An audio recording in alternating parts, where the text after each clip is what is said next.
Surprise, surprise, James Comey admitted he was wrong. I'll let you know why that is not good enough. We have trouble brewing in Virginia. It's a preview of something bigger. I'll let you know what that is. And finally, I know you're going to find this shocking. The LGBT bully mob scores another win. Yikes. All that's coming up right now on I'm Right.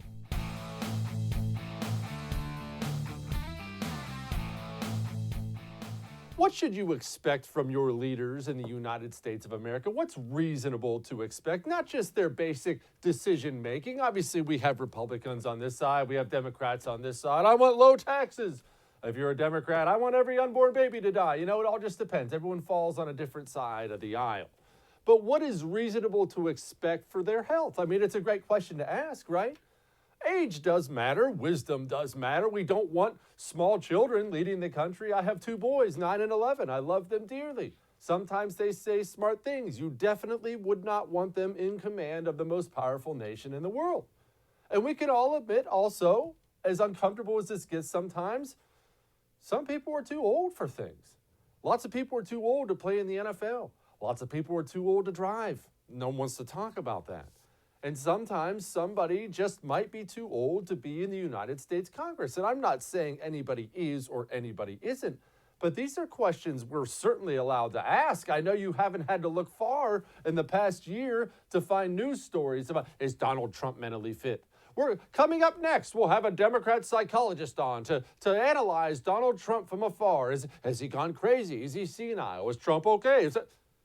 And most of those things were ridiculous because Trump is extremely lucid. Trump stands up at rallies and gives 2-hour speeches like it's nothing. Trump takes questions off the cuff like it's nothing. Trump's fine. When do we start asking questions about Nancy Pelosi? I've talked about it before on the show. Nobody else seems to want to because it does get uncomfortable. And look, I'll tell you something. If I had a heart and soul, I would be uncomfortable as well because I've seen people close to me go through the horrible thing of watching their older relatives degenerate mentally for whatever reason. And I don't make accusations. I'm not a doctor. I'm not a psychiatrist. I'm not a psychologist. I don't even pretend to be one. So I don't know exactly what's going on with Nancy Pelosi, but I do know this. I have disagreed with Nancy Pelosi about virtually every stance she's taken over the years. It's no secret that I don't like Nancy Pelosi. However, I've always been able to acknowledge the fact she's sharp as a tack. Always stands up there at the microphone as she gives out answers like this. Nancy Pelosi is sharp and slick. At least she used to be. That Nancy Pelosi apparently is gone now, and nobody wants to talk about the fact for the last 3 years, she sounds terrible. And I don't want to say something like she looks awful, but something doesn't look right. With the hand motions like this at all times, with the weird denture thing, with all these other things. Nobody wants to talk about it. She can't get through a 2-minute press conference without slurring her words or losing her train of thought. And I don't know what's going on with her, and I actually wish her the best. I genuinely do, and her family, because if something serious is going on, that's awful to watch a loved one go through that. But it is a valid question, right? She's not some lowly congressman. She is the Speaker of the House of the United States of America. That puts her number 3 in the presidential picking order in this country. That's a very big deal. She takes trips abroad. She meets with other leaders. In many ways, she is a face of the United States of America. She steps onto foreign soil and she has power behind her. So I would like to know that as she sits down with, the leader of France, that she's not slobbering on him while she does so. And that's a perfectly legitimate thing to want.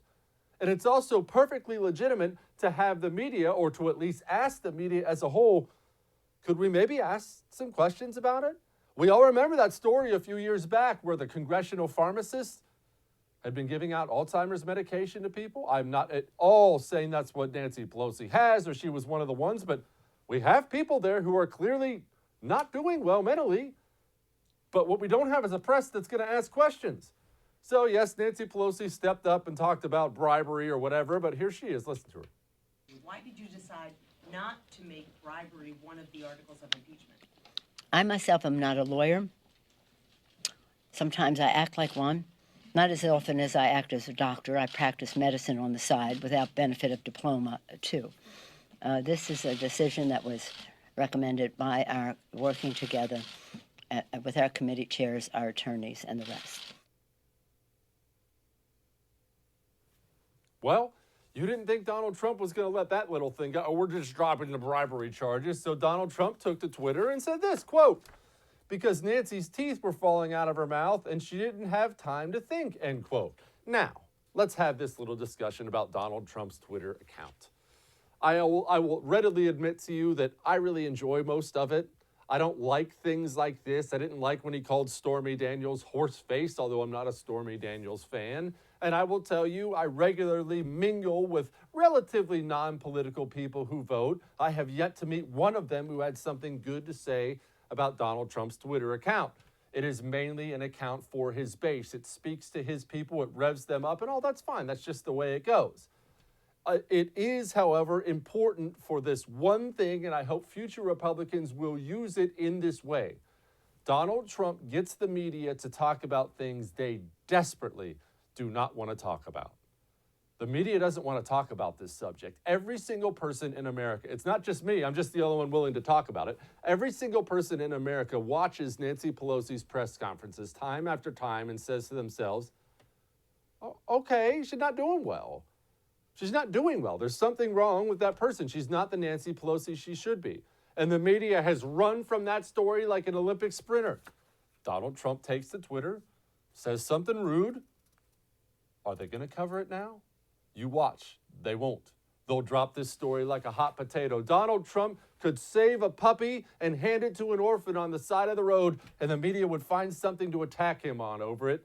They'll get mad about this for 30 seconds. And they'll drop it because they don't want to address the underlying issue, and that is the health of the Speaker of the House of Representatives. Now, moving on from that, James Comey. Oh, James Comey. We all remember him, the goofy FBI director, former FBI director who Trump fired, who spent the last 3 years in books, on Instagram, and on cable news, lionizing himself, lionizing the FBI as these champions of freedom, defenders of democracy. We are above it all. We did nothing wrong. Nobody did anything wrong. I didn't do anything wrong. He didn't do anything wrong. Everybody didn't do anything wrong, except now we know for a fact, even Democrats like Schiff are admitting, oh, this looks really bad. Well, now now he's eating a little crow on TV. Here he is. He's right, I was wrong. I was overconfident in the procedures that the FBI and Justice had built over 20 years.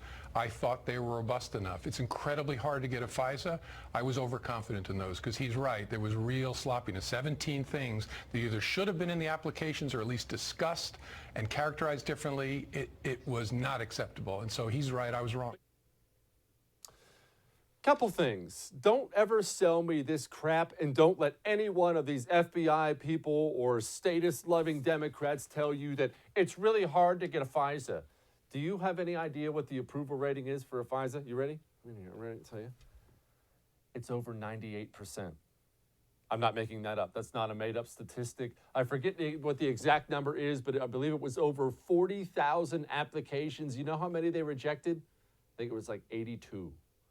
That's the reality, ladies and gentlemen. Don't give me this. It's hard to get a FISA warrant. The FISA court is a rubber stamp. Do you know how I know it's a rubber stamp? Because they all get approved. If it wasn't a rubber stamp, then they wouldn't all get approved. You can't sit here and say, well, it's really difficult to get a FISA warrant, and then as soon as they get one in, up, sounds good, stamp, approved, hand it off. They approve them all. So don't let anybody tell you that bill, that bunch of crap. Oh, well, it's hard to get one. That's one. Two, no, James Comey, no. You see, my kids, when they spill a glass of milk, they can say it was an accident. You don't get to get up there and say it was an accident. Not when you've lied to the American people for the last 3 years. Not when these things happened under your watch. You were the FBI director. You're not some nobody. You're not a dishwasher. You're not a guy who digs ditches for a living. You were the director of the Federal Bureau of Investigation. You do not get to have an American citizen have his freedoms infringed upon by your FBI, and then you walk up to the camera after 3 years of saying, we did nothing wrong, and say, well, hey, looks like I was wrong. Whoops. Here's Horowitz. It's either sheer incompetence, intentionality, or something perhaps in between. So which Rosne- do you think it is? We've got so many different people here. First of all, it wouldn't be fair to lump everybody into one because there are different actors coming in at different times. Some people have more touches of this than others. I think it's fair for people to sit there and look at all of these 17 events and wonder how it could be purely incompetence. Let me clarify something. I said before, I've said a bunch of times before, I'll continue to say it, and I'll be saying it for a long time. I sadly do not believe anybody is going to go to federal prison over this for a long time, as they should. And I don't mean some underling they choose to toss under the bus. I'm talking the major decision makers should go to federal prison. But let me say something that's probably going to make some people uncomfortable. I don't care if it was an accident or not. They should still go to prison. When you're at the Federal Bureau of Investigation and you are trying to wiretap an American citizen, when you're trying to launch an investigation that will spy on an American citizen, I didn't know, I screwed up, it was a mistake, those words aren't good enough. It's not good enough. When you're a commander of a U.S. naval ship, you don't get to slam into a fishing boat and say, whoops, I'm telling you what, I just didn't sleep last night. Woo! No, sorry. You get demoted. You get kicked out. You possibly go to jail. When you're the director of the FBI, an FBI lawyer who changed the emails around, any one of the FBI agents in charge of getting that FISA warrant, you should go to jail. Do you know why? Because if the average American citizen pulled anything like this, they would be in jail. So you should do twice the jail time that they do because you have to be held to a higher standard. So don't tell me that ever again. Well, it was a mistake.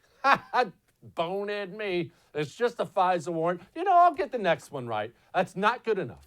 Send people to Leavenworth for the next decade of their lives so the next corrupt or moronic FBI agent takes a little bit of extra time to cross the T's and dot the I's. I am tired of the American people having their rights crushed by the Federal Bureau of Investigation, and then every time you call them out on it, they go hiding behind the shield. But hey, man, we're law enforcement. No, law enforcement is held to a higher standard. Not a lower standard, a higher standard, especially when you're busy shredding the Constitution to go after Carter Page and Donald Trump. It was a mistake. Buddy, a mistake's fine for the IHOP waitress who messed up my pancake order. A mistake isn't fine for the Federal Bureau of Investigation, and it never will be. All that may have made you uncomfortable, but I'm right. Joining me next to talk about that, the first very own Buck Sexton of the Buck Sexton Show. Hang on.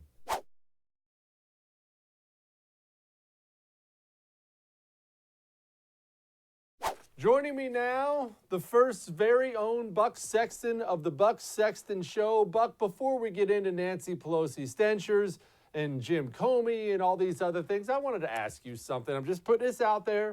If you don't like it, you just send it right back to me. Have you ever made homemade garlic bread out of hamburger buns? Well, Jesse, my answer here is going to be particularly lame because I have celiac disease, so I really can't eat bread very often. But back in my earlier days, I will say that my father used to really enjoy finding new and exciting breads to make into garlic bread, which was just an excuse to drench it in melted butter and some chopped garlic and garlic powder. And I'm sure it would be amazing. Yes, well, see, that's exactly. See, I for very different reasons. I grew up white trash, so we always had hamburger or hot dog buns. We never had any of the fancy French bread. So as soon as it got a little stale, you slap some butter and garlic on there, and voila. All right, back to the serious news of the day. Donald Trump tweets out that Nancy Pelosi's dentures are falling out of her face. Now, do I love the tweet? No. But do I think it's pretty important for the media to finally start talking about the fact that the Speaker of the House of Representatives is mentally degenerating before our eyes for the past 3 years? Yes. Why can nobody talk about this honestly, Buck? It's not as if, you have to make fun of her openly for it. Old age and, things happen to all of us. It's coming for all of us one day. She's very clearly not the same person she has been. I will have you know that I have found a few gray hairs in my beard here, Jesse. So time comes for all of us. But I would say Yes, that it as does. for the Pelosi, I'm with you. I mean, Trump, some of his tweets are brilliant and hilarious. This tweet was one of those where, it was a little cringy. As much as I love the Donald, even for me, it's not really where you should be going. But as to the medical health issue of some of these elected officials, it's come up with Pelosi for sure. She seems like she's missing a step or two. It's certainly the case also with Joe Biden. And let's remember that we've been put through 3 years of people saying that Donald Trump is actually mentally insane. I mean, saying that he should be removed via constitutionally mandated process of the cabinet, saying that he's no longer fit. So this is really where we are now. I mean, we can have these discussions, or we should at least be able to have these discussions. And the fact that they don't want to apply equal rules to both sides, well, that's just how liberals are now, Jesse, as we both know. That's the plan. That's what they do. It drives me nuts. And you know how you know they don't want to talk about it, Buck, is even that tweet, even that cringy tweet right there didn't get that much outrage. It lasted for about an hour, and then all of them decided, it's probably better if we just kind of move on from this one because they don't want to have that conversation. Now, moving on to James Comey. We had 3 years of him saying the FBI, we are the defenders of freedom. We are clean as the driven snow. We're the best. And now James Comey himself, even Adam Schiff, is coming out and saying, this process was not good. This FISA process was not good. I was wrong. I made mistakes. Buck, I want him in jail anyway. And I don't mean a year, and I'm not trying to go all radical nut job on you. I want James Comey in federal prison for a significant amount of time. I think if you don't do that, it sends the wrong message to the future FBI that you can abuse an American citizen's rights, knowingly abuse his rights, and nothing will happen to you. Well, what we have here is someone in James Comey who, if you watch that interview, I mean, he couldn't have been any more slippery, disingenuous, dishonest. He was pretending in parts to either be stupid or incapable of understanding the English language just to avoid some of the harder parts of Chris Wallace's question. By the way, people were hard on Chris Wallace generally, and I think that Chris Wallace is wrong on a lot of Trump stuff. I thought he did a pretty good job in that interview because Comey came out looking about as good as Prince Andrew looked after that interview that he gave about the whole Epstein fiasco, if you remember. And I think that when you're talking about punishing someone like James Comey, though, this is the big problem, Jesse. Bureaucrats, and I used to be one. I mean, I was in the CIA, but intelligence bureaucrats have the power to be creepy and spooky. Law enforcement bureaucrats can crush you. And in fact, the biggest threat of tyranny against an American comes from the domestic security services and the police, essentially, federal police in this case. And that's what people should be really concerned about. There won't be any real reckoning for James Comey or for these other people involved because they operate within the bounds of their discretion. And so they can always just say, oh, I wasn't abusing my authority. James Comey just says, I was a moron, or I don't understand that when people are all doing something that goes in the same direction as these agents did, that we could see that as circumstantial evidence, for example, of bias. But people should be concerned about the FBI. I mean, I think the big problem here, Jesse, the biggest, and by the way, the FISA scandal is enormous. You know how the media reports on like Trump getting 2 scoops of ice cream? That's how they should be reporting on the FISA scandal, as in everyone's freaking out, pulling their hair out of their heads on live TV, acting like it's the worst thing that's ever. The FISA thing is a big deal. But the bigger deal for me in some ways is that the federal government now has been infiltrated, and I saw it myself, with a left-wing ideology that's very similar to what you see on college campuses, in the media, in Hollywood. I mean, 95% of civil service bureaucrats gave to Hillary Clinton in the last election. This is not just bias in the FBI. I mean, there's a systemic bias now in the federal government, including federal law enforcement, in favor of the party of the state, which is the Democrat Party. That's where we are. Buck, it worries me, and it worries me in this way. I think the Democrats, they celebrate things like this, and secretly they get excited about it. Ha, ha, ha, we got another one over on them. We're going to have another, bureaucrat get away with something. But I think they're really missing the point in how dangerous it is when the American people lose faith in their institutions. When they lose faith, any faith at all in the rule of law, in their institutions, that is not going to be a win in the long run for anybody, not Democrats, not Republicans, for anybody. And that's what kind of bums me out about the whole thing. Although I don't do, a lot of doomsday stuff, I look at that and I think to myself, this is just the latest example of rules for me and not for thee. And I think that is really, really, really a scary place to be for a country. I totally agree. And I just say, that when you look at the way the Democrats constantly talk about damage to institutions as a way of attacking President Trump, let's understand that this is damage that really has been done to an institution by itself. I mean, by the FBI has done this in a way that people should think that there are real problems here. And that should really shake everyone. I mean, the left, the Democrats are always talking about how, if there are some Russian Facebook memes popping around, that we can't trust election results anymore, which is just nonsense. And anyone with any sense of proportionality knows that. But when the FBI can use Oppo research and just rumors, essentially, they heard a rumor from some guy who heard it from some guy, and now they're going to mic up people in a presidential campaign in an election year while the Democrat Party is in power in the White House. I mean, if you dream this up as a scandal for a novel, Jesse, people might say that it was too unrealistic. This happened, and the hacks over at CNN and MSNBC and these other places look at us like, well, maybe the FBI made some mistakes. Some mistakes. That's what drives me nuts. The whole, well, whoops, just spilled a little milk here. My bad. We'll get that cleaned up for you real fast. And one final thing before I let you go, Buck. Nobody wants to talk about the fact, and I mean nobody wants to talk about the fact that this all happened under President Barack Obama. I'm absolutely amazed how his name has been completely divorced from this entire scandal. I also think, Jesse, that it's one of the reasons there's been so little attention on the Afghanistan papers that were released, which you and I both agree is a story that should get so much more attention, not just from the press, from everyone. I was in Afghanistan a decade ago. I knew that people were lying up the chain of command all the way up through the White House then, but the Obama administration was particularly brazen in pretending things were going a certain way in Afghanistan when they weren't. Massive escalation of troops and casualties along with that, with no real ground gain to show for it. So they don't want to talk about, because there's another Obama foreign policy failure. But yeah, here on the Russia collusion, Spygate nonsense, this all happened to the Obama administration. We think that no one briefed Obama on this. Jesse, do not find that credible, and I don't think you do either. It's just, yeah, it's not really believable the FBI would start wiretapping the political opponent of the president and not get his sign off on it. Come on now. I was born at night. Somebody would know but not something last night. about some things. Yeah. Buck Sexton of the Buck Sexton Show right here on The First. Don't miss it. I never do. I appreciate you, my man. You too, my friend. Coming up, what would the fracturing of America look like? Well, we might be seeing it. Hang on.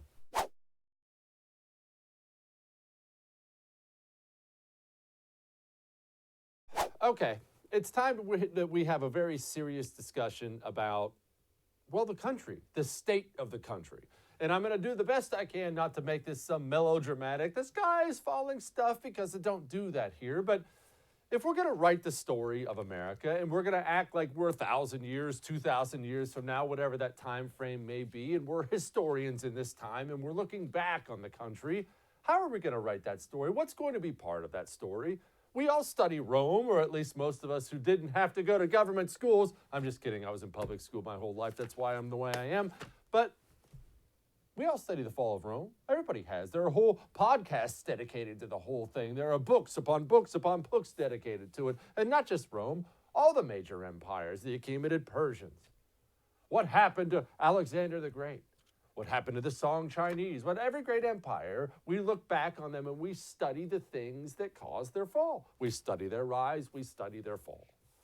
Well, do you think that our fracturing that we're having right now in the United States of America, do you think that could be part of it? I'm telling you it could be. Am I telling you we're about to go down in flames and you're gonna wake up tomorrow and the landscape will be burning and it'll be raining ash? And no, I'm not saying that. I'm saying what we're seeing right now in the United States of America is going to be part of the story of the breakup of this nation. Do I know exactly what that looks like? No. Do I think we're going to disappear? Of course not. We have too many advantages, too many natural resources. We are surrounded by oceans and relatively friendly countries. We're fine. America's not about to end tomorrow or anything like that, but we are splitting. We're splitting and we are going this way really, really, really fast. And so I find, as a student of history, as somebody who loves history, I want to know what it's going to look like here. I want to know, am I going to live through it? Are my kids going to live through it? are their kids going to live through it? When does it happen? How does it happen? I think you're seeing a brief preview of it right now in the state of Virginia, and not enough people are paying attention to it. What happened? What's happening? Well, what's happening right now in Virginia is their governor, Governor Blackface Ralph Northam, is trying to confiscate guns. The Democrats control the legislature. The Democrats completely control the government of the state of Virginia. And, well, they're not just any Democrats. They're the new Democrat Party. They are the radical activist Democrat Party. The Blue Dog Democrat, Southern Democrat days is long, long gone. This is a brand new product of academia, radical Democrat Party. They do not believe in sitting on their hands. They believe in going out there and playing offense. So what are they doing? Well, they're going after guns. And when I say going after guns, they're not doing the, Bill Clinton, assault weapons ban thing, which was bad enough. They're going after guns. They're talking about confiscating people's firearms. Well, why am I talking about this being a preview of the splitting up of our nation? Because Virginia is part urban and part rural. And like the rest of the United States of America, the urban part, the Washington, D.C. sprawl that sprawled down the northern Virginia, it's all Democrats. They're all Democrats up there. The rest of Virginia, the massive geographical area south of that, they're all Republicans. It's blood red. So yes, the majority of the population has chosen their government. They've chosen their governor. They've chosen their state reps. And now they think, you know what? We're going after their guns. Again, these are not people who are interested in reaching across the aisle. These are not people who are interested in reasonable measures. That's your father's Democrat Party. That Democrat Party's long gone now. So they want to confiscate guns. Well, that blood red, rural, freedom-loving part of Virginia rightfully is just a little bit freaked out by this. So you're seeing county after county after county after county. And I don't mean 3 or 4, ladies and gentlemen. I mean dozens of counties are standing up and passing resolutions that they will not abide by any gun confiscation measures. They'll fight any gun confiscation measures. People are fighting back against this. We have Representative Riggleman right now. Here's what he has to say about it. 40 Virginia localities have declared themselves Second Amendment sanctuaries, resolving to support the Constitution and stand against infringements on the Second Amendment. Across my district, thousands of citizens are rallying outside the meetings of their local government to show their strong support for the rights of gun owners. Virginia has always been a cradle of constitutional rights. There is no divide between our rural and urban populations. All of us want to defend our rights as citizens of the United States of America. I represent the same district that James Madison represented in the first Congress. He understood America's rights to bear arms when he wrote it into our Constitution. I am a strong supporter of the Second Amendment, and I am proud to stand with the people that are speaking up for their constitutional rights and for the Commonwealth of Virginia. James Madison would be proud. I know I am. James Madison would be proud. And in case you're wondering what the future also looks like of this breakup of the country, here's Representative Donald McEachin, quote, "I'm not the governor, but the governor may have to nationalize the National Guard to enforce the law. That's his call because I don't know how serious these counties are and how severe the violations of the law will be, but that obviously an option he has." Nationalize the National Guard? I don't know how serious they are, so let's just break this down. He's saying what Democrats think. Government should enforce their laws by force. It's what government does. He's saying if these counties are really serious about fighting back this hard against gun confiscation, we're going to nationalize the National Guard and have troops pounding on your door? People, this isn't some, sci-fi future movie. This is happening right now in the United States of America. We have United States congressmen talking about nationalizing the National Guard and sending them to your doorstep. Even if you're not a representative or a member of Virginia, a citizen of Virginia, I should say, if I could think. People, it's coming soon. This is coming soon because this fracturing is very real.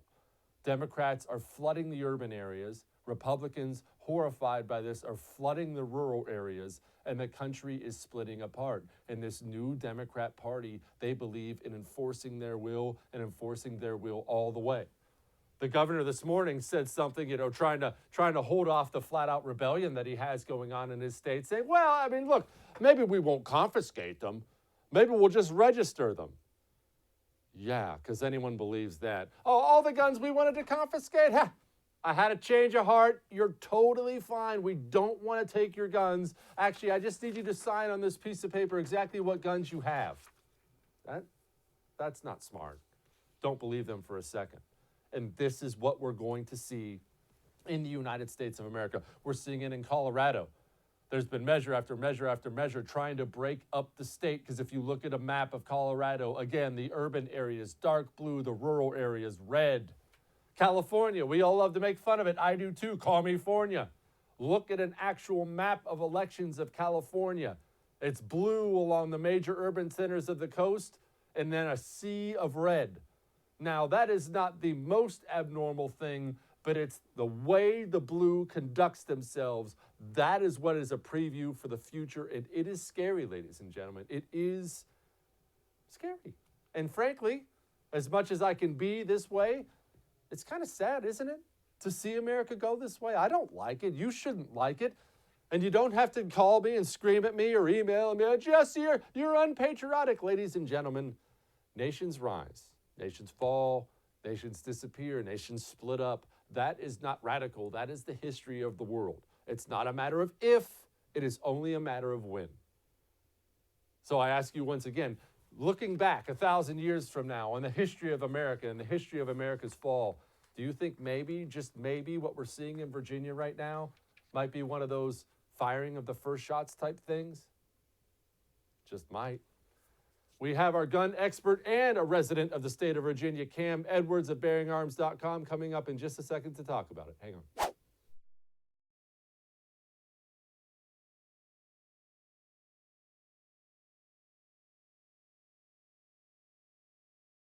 Joining me now, editor of BearingArms.com and regular on the show, Cam Edwards. Cam, I have argued, and I just got done arguing, that what we're seeing in Virginia right now, which you've updated us on before, is a nice little preview of where I think we're going as a country. And I really, really do, Cam. I think this is going to start spreading from state to state. I think we're going to see it in states like California.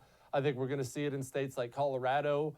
Not that I feel like urban versus rural, blue versus red is a new thing, but I feel like this new aggressive Democrat Party, I feel like that's the norm, man, and this isn't the last we're going to hear about gun confiscation. No, I think you're right, Jesse. And, you know, it's important to remember, too, that this did not begin in Virginia. The Second Amendment sanctuary movement actually started about 1.5 years ago in Illinois, in response to gun control legislation that had been proposed in Springfield. And I think now 77 counties in Illinois are Second Amendment sanctuaries. Then it spread to Washington State, where a number of county sheriffs said, look, we are not going to enforce unconstitutional gun laws that are headed our way.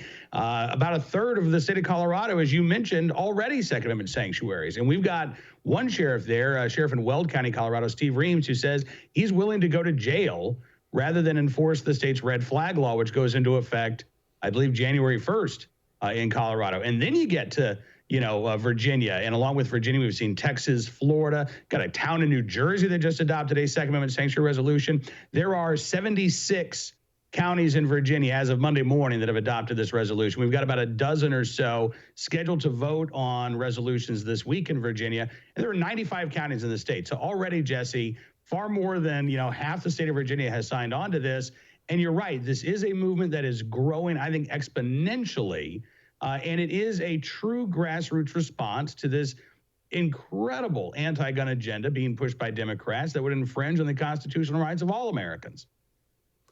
76 of 95. That is stunning. And it's just what I was just talking about, that we own all the geography. They own the population because they have the urban areas. And that used to be fine as long as, it was live and let live. The city guy always makes fun of the idiot country bumpkin. And, and the country guy always laughs at the loser city slicker who can't skin a deer. And that's just kind of the history of America. That's fine. But when the city slicker all of a sudden decides he's going to tell the country boy exactly what he can and can't do, that's when we're going to have a problem. How has this manifested itself in the other states you just brought up, Cam? Has there been any major confrontation? Is everybody just talking a lot? And are the state governments leaving the sanctuary places alone? How's it working out? Yeah, it's interesting. I think on a case-by-case basis, it varies. A lot of these laws that Democrats are putting on the books, Jesse, they're they're really hard to enforce in the first place, right? So New Mexico, for example, anti-gun politicians passed a universal background check bill in New Mexico to great fanfare. Oh, this is going to save lives. So it's a misdemeanor offense. And I was talking to the sheriff in Cibola County, New Mexico, a guy named Tony Mays, and he said, listen, typically in the state of New Mexico, we're not prosecuting misdemeanor offenses anyway. So why would I spend time and resources trying to enforce this law that is really tough to enforce when odds are a prosecutor's not even going to take this case? And so, there you have an example of the Second Amendment sanctuary communities have simply said, nope, we're not going to enforce the law. And there's really nothing the state can do about it. I think really the first big test is going to come with red flag law being implemented in Colorado. And I mentioned Sheriff Reams there in Weld County. What happens when a judge says, Sheriff, you need to go confiscate this person's firearms, and the sheriff says, no, I'm not going to do it? Does Governor Jared Polis send in the Colorado State Police to do the job that the sheriff refuses to do? I don't know, but I imagine we're going to see here in the next, I'd say 3 or 4 months, not only in Colorado, but in Virginia, just what type of response we see from these state governments when there is that widespread local rejection of their gun control agenda. Cam, I don't like it. And I don't like it's not just because I'm so pro-gun that I don't like it. I don't like it in that it sets up a potentially violent confrontation between law enforcement and the citizens, or potentially between law enforcement and law enforcement, like you just mentioned up. I think that stuff is really ugly. It has no place in the country. And I think you're making things like that inevitable. That's one reason I don't like it. And the second reason is I don't like it in they can give me this crappy line all they want about, well, look, we're just never going to enforce it. You know what's going to happen, Cam. They're not going to enforce it until they pull you over for going 56 and a 55, and then they find it, and then they find something to throw you in the clink over. Yeah.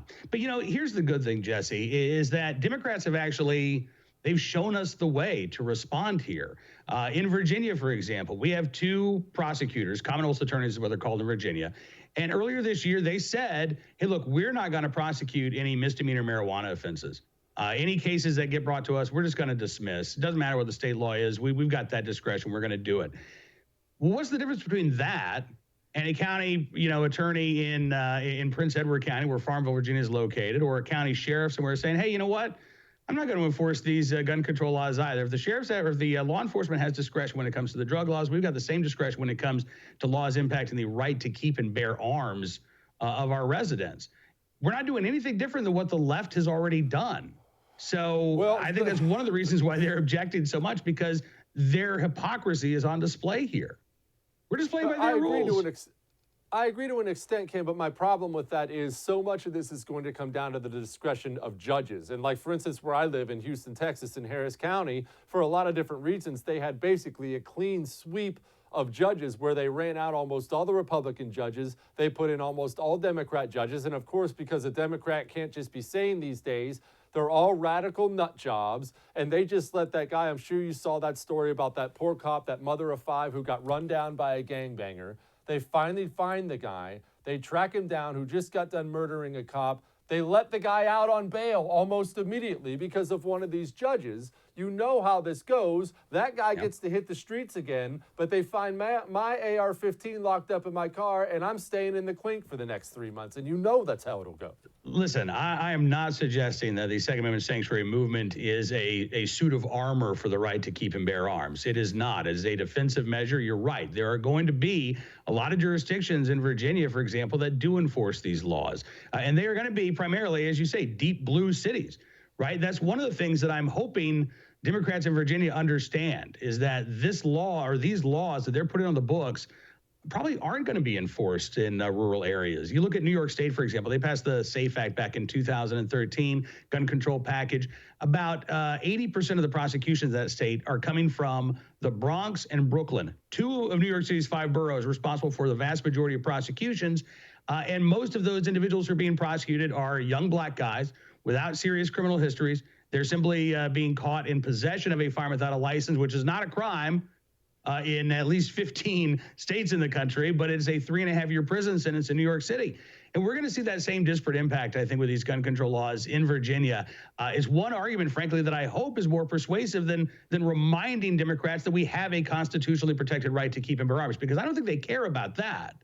But if you're calling yourself a criminal justice reform champion, for example, and your gun control laws are primarily going to be used against young black men in the inner cities, guess what? You're not a champion of criminal justice reform. You're going to be putting a lot of young black guys behind bars. That's it. That's all. And that's going to be Ralph Northam's legacy if he's not careful.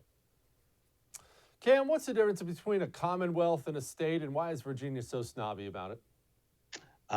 You got me with that one. I believe I'm sure that Ralph Northam would love for the Commonwealth to be that we just, all share our Commonwealth, right? Except for him, of course. Yes. But thankfully, we're not there yet. As to why Virginia is so snobby, I mean, look, when you were responsible for, 5 of the first 6 presidents, you got some bragging rights, Jesse.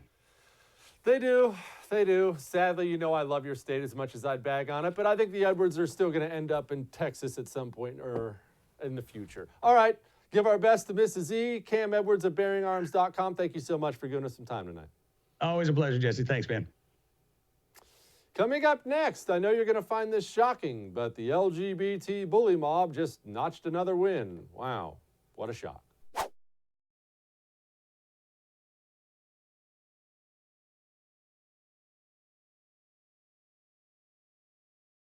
Well, here we are again, ladies and gentlemen, with the same segment you've probably seen 1,000 times already on this show. The LGBT bully mob has a corporation back on its knees. You see, the Hallmark Channel was showing some ad that had 2 lesbians at a wedding kissing. Okay, and then some activist group came out and said, I watched this with my kids. I'd rather not have to discuss gay marriage with them while I'm trying to watch the Hallmark Channel. Could you pull this thing off? And so Hallmark pulls it off. Well, you didn't think the LGBT bully mob was just going to take that laying down. Anyway, check this out. Hi, Ava. Wonder if our guests would be here on time.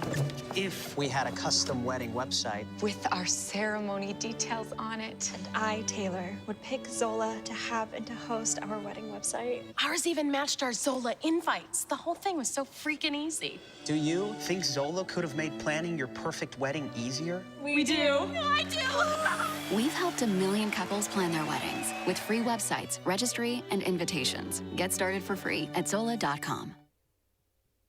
Yeah, it's fine. I mean, good for them. I'm sure the wedding registry was it PetSmart or something like that. But look, the bottom line is I don't have to have it thrown in my face all the time. I don't care what you do. I don't care who you love. I don't care how you handle it. Marriage is up to a church. No, it's not even up to the states. Marriage is a religious thing. It's up to whatever church you find. Find a church that'll marry you. Do whatever you want to do. What I don't want is you to constantly blast me in the face with the fire hose and then complain about the fact that I'm not asking you for more water. Leave people alone. It's 3% of the population, and it's half the TV commercials. It's in every Hollywood movie. I just had my 11-year-old ask me what gay means. Good grief. We'll be back tomorrow to do it again. Hang on.